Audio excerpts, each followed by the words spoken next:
Greece made good on its €450 million debt repayment today. The next tranche to be repaid is not that far away, and it's even bigger. So, deep concerns remain about whether the Greeks will ever be able to make the next payment. Joining us now for what these events mean to Greece's future in the European Union, here's Chris Kobrak. He's the Wilson Curry Chair of Canadian Business and Financial History at the U of T's Rotman School of Management. He's also Professor Emeritus of Finance at ESCP Europe in Paris, France, and it's great to welcome you back to our shores. Thank you, Steve, for having me again. It's always a pleasure. You're like half the year here, half the year there, aren't you? It's getting to be more 7, 8 months here, and the rest of the time in Europe. Okay, so don't be a stranger so much. I'd be glad to be back with you.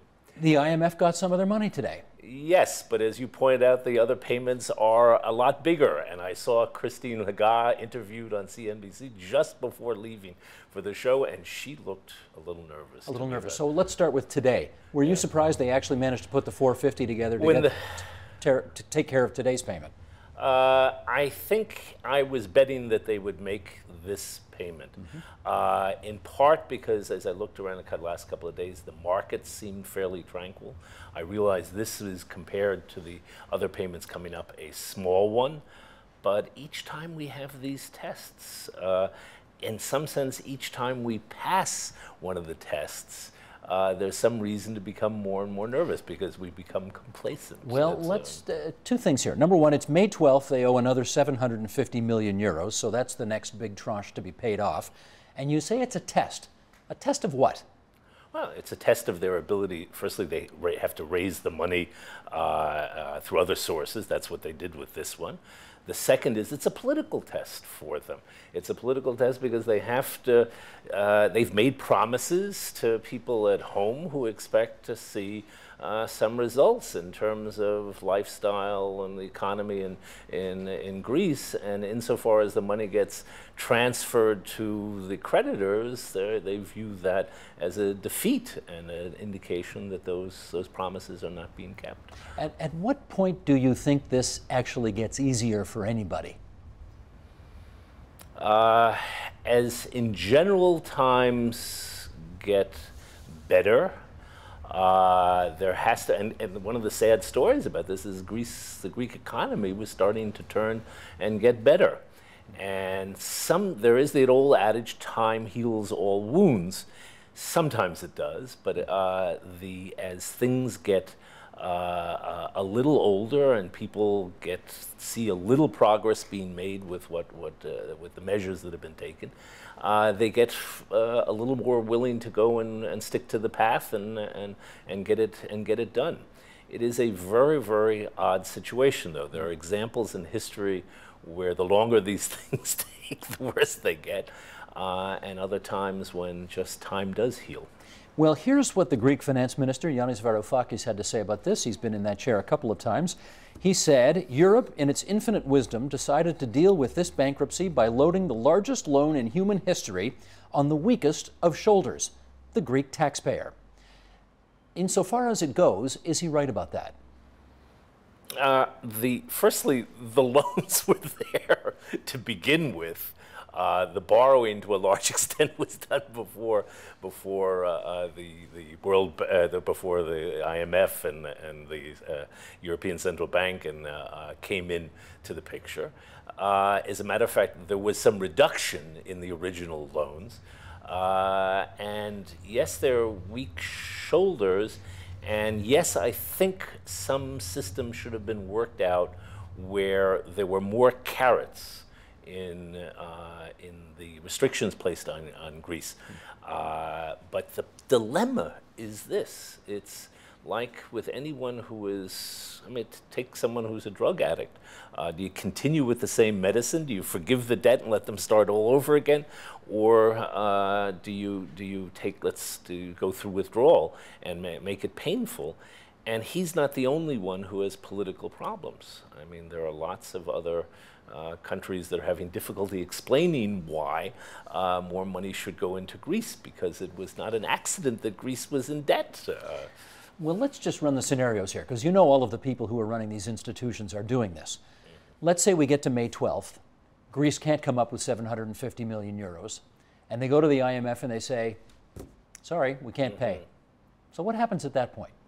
Well, now you're asking me a political question, and it really depends on how the powers to be look at the political consequences of doing that. Clearly there are economic consequences, but that judgment about whether to put more money in has to be sold to people.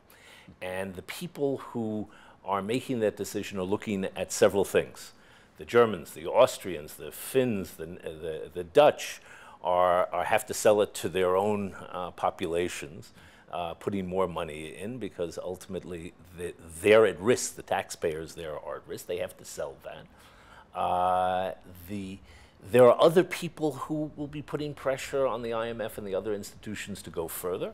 One of the kind of, I think, untold stories is that there are a lot of other weak economies in Europe, and they have some interest in Greece getting more support, because if Greece is no longer with us as an issue, then the attention turns to Italy, to France, and to some other economies. And by the way, there's another audience, the countries that kind of took the medicine, turned a corner, Spain and my own Ireland. As you know, I'm an Irish citizen too.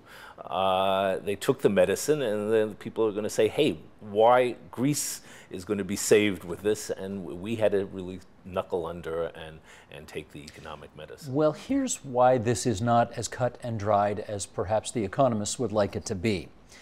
This off BBC.com. The Greek government says Germany owes Greece nearly 279 billion euros in war reparations for the Nazi occupation during World War II.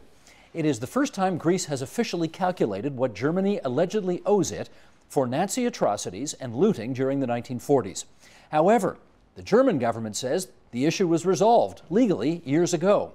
Reacting to the Greek claim, German Economy Minister Sigmar Gabriel said, "To be honest, I think it's dumb. I think that it doesn't move us forward 1 millimeter on the question of stabilizing Greece." Do you have a view as to who is more correct on this issue? I would side with Germany about this issue. That's not to say that the Nazis didn't do horrible things in Greece, but there were several things that happened after World War II. Okay. We decided we had to avoid the reparations issues that haunted post-World War I era. We had to be clear, and we could not redress all the injustices, all the damage that had been done after World War I or after World War II by it. And I'm not sure any amount of money can redress what the Nazi regime did in the world. We decided on more of an international way, more consensus about some reasonable things, and then drawing a line and saying, this is it. And that was basically done with this. And for Greece to bring it up now is a tad odd, in that ultimately the goal is to create a firm European marriage union. And it's a little bit now like a couple that is having a problem, but talking about reconciliation. And one member of the former marriage says, but you owe me a ton of alimony. How come you haven't paid me that money back? It seems to me, if you're trying to reconcile and come in, that's hardly a time to bring this up. And I'd also say another thing is that Greece, in its history from the 1820s on, defaulted 5 times before the Nazis attacked. That all the economic problems in Greece were not caused by the Nazi occupation, and I think that's... Do you see this as a bit of an act of desperation on the part of the Greeks? I do. It is a tough thing. To sell to people that they have to cut back, and this was in large part, their own fault, and the fault of former governments, which, by the way, is another tactic that they're using. They're threatening to say, we really don't owe any of this money because it was signed on to by illegitimate governments, that we now renounce the legitimacy of those governments. Another tactic. This is not a good way, I think, of going forward in a European Union. Okay, well, one of the things that we have consistently heard in the past is that somehow this has to be resolved, because if Greece leaves the EU, you know, it'll be like that thread on your sweater, right? First it's Greece and then something else, and pretty soon you got no sweater left at the end of the day. So they've got to figure this out. However, do you think Europeans in general, and you spend you spend a lot of time over there, do you think they are getting more comfortable with the idea of Greece leaving the EU and all of what that might entail? Not only more comfortable, lots of people are saying perhaps they just should go. I was shocked in Christmas. I was with German friends, and the young people who are left-leaning, my godchildren, how willing they were to, and almost saying it would be a good thing if Greece left. And this is a bad thing. I don't think it's a good thing for the future of Europe that young people should get disgusted with the institutions and the negotiations, financial negotiations. And there seems to be some alienation. And in Germany, there is hypocrisy too. I mean, Germany is gaining a lot from the European Union. The lower euro value is helping German exports. It hasn't cost the German taxpayers that much, and in fact, at times, Germany has been prolific. I'll even give you an funny example from history. You understand, before the Nazis came to power, and with all the problem with reparations debt in the 1920s and the 1930s, the roles were completely reversed. It was Germany that was accused of spending money in silly ways, and that other powers were insisting, you've got to pay this money back. And Germany saying, well, we have to have debt relief, we have to have it. And unfortunately, it was a good lesson in the sense that it produced one of probably the worst government in the history, at least in modern times, the history of the world. And that should be a little bit of a lesson that we should find some common ground. And that's why I say that there should be some carrots also given to the Greeks, not only just extending the debt, but say if you make these sacrifices now, we'll forgive X, Y, and Z amounts of the debt in the future. But it should be performance related. I thought you were Canadian. What Canadian says X, Y, and Z? Z, all right. There you go. I lived through 2 cold Canadian winters now. I thought that got me honorary citizenship no matter how I learned the alphabet. Not if you say Z. However, you'll know the number, I won't. The value of the Greek economy as a part of the European Union family, I mean, it can't be more than 1%, 2%, 3%, right? I think it's about 4%. Is it 4? I think it's 4%. So if the EU loses 4% of its I mean, that's not the end of the world, is it? Oh, it's not. It's first there's 2 impacts here. The first is, as this goes on, there's a question of uncertainty. No one really knows what the amount is going to be. Lehman Brothers was probably, of the world financial system, was probably 3-4% too, but it caused a few problems with its bankruptcy. And there's the uncertainty of this going on and on. Okay, that just it's like the water torture. Because Greece may lead to Italy, which may lead to Spain, which may lead to... But it just I mean, every couple of months, we could make a regular date here and just come and sit down and be talking about this. And this is not good for business. But the second thing is our financial system is sufficiently complex that even if we build firewalls, and that's what the European governments have been doing in terms of bank debt, that they're not quite sure what the ramifications will be if there is a default of even a government the size of Greece, which is not, as you point out. So thus a good idea to avoid it. Well, since you don't know what the consequences. But not at any cost. And because at a certain point you can be fairly clear that the cost will outweigh the avoiding the uncertainty of what happens. And I would add that there are some principles that we ought to establish about how to handle these kinds of things. Such as? Such as one of the things that I think Europe should have accepted in the very beginning is that state debt of member states are like the state debt of the U.S. states and Canadian provinces, and that they can default, and it's not the end of the financial system, and that people recognize that from the very beginning. Part of the problem in Europe was that they treated it as sovereign debt when it really is only half sovereign debt now. Well, that may dovetail nicely into, we've got a couple of minutes here, and I wanted to ask you about that paper that you wrote, where I guess the lessons of the Eurozone could be helpful. Well, they could learn from what Canada and the United States have done when found in similar circumstances. What did you find? With two colleagues of mine who've been guests here, Joe Martin and Don Breen, a couple of examples on positive side. One of the criticisms of the euro was people say this is not economically sensible, it's a political thing. And the truth is it was a very political thing in the United States and in Canada to have a common financial system. And it helped because finance counts for people and they begin to think of themselves as a nation around having a common financial system, which includes a currency. The second positive thing is that there were lots of bumps along the way, both more with the United States than with Canada, but even with Canada. And that Europeans should say, recognize, okay, we're having bumps now. And we got to live with these things. It isn't the end of the world that we have an issue of one country perhaps defaulting on its sovereign debt. But on the critical side is that what both Canada and the United States did was it forgave, when it created the union, it forgave all or a substantial portion of state debt and said, okay, you guys, we're going to take, most debt is going to be federal in nature, and we're going to forgive the states, and you start now clean. Okay, you're going to give it.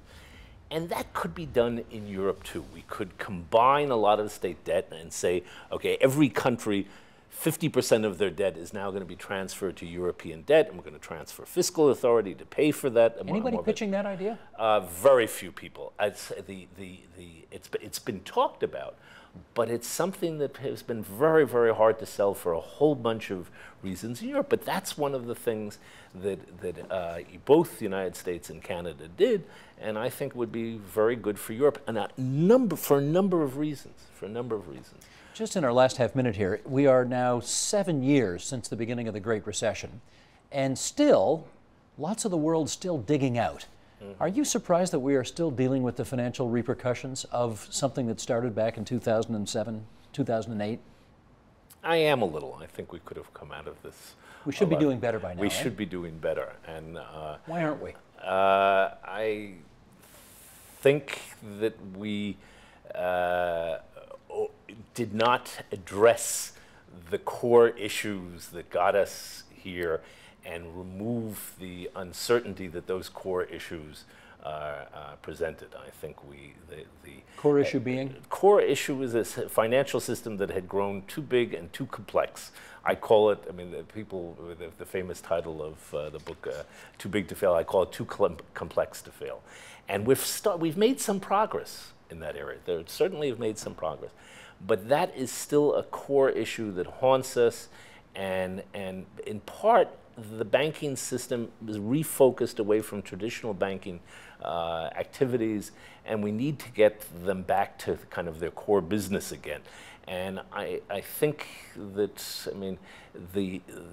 as much as it's hard to see how we get away from, I'm going to say zero interest rates, but they're not zero interest rates. But we've created bubbles in sovereign debt. Okay, Europe, that the French government is borrowing money at 10 years for 0.7% per year. The U.S. government is hovering always around 2%. It's a bubble in government debt. To some extent, I think a bubble in stock markets, someplace a new bubble in real estate. I think this is, for a short period of time, would have helped us get through the transition, but with the fact that we've allowed it to go on so long has prolonged the recession. And it's put us it's not a recession. It's just put us into a slow growth period because we have not had the creative destruction that perhaps is necessary to have faster growth. Am I talking to Chris Kobrak or Joseph Schumpeter here? Thank you. Yeah. I think here I thought I coined the phrase. Oh my God! Somebody got to me. He got to me a few years ahead of it. Chris, good to see you again. Thanks for coming in. Thank you. Support Ontario's public television. Donate at tvo.org.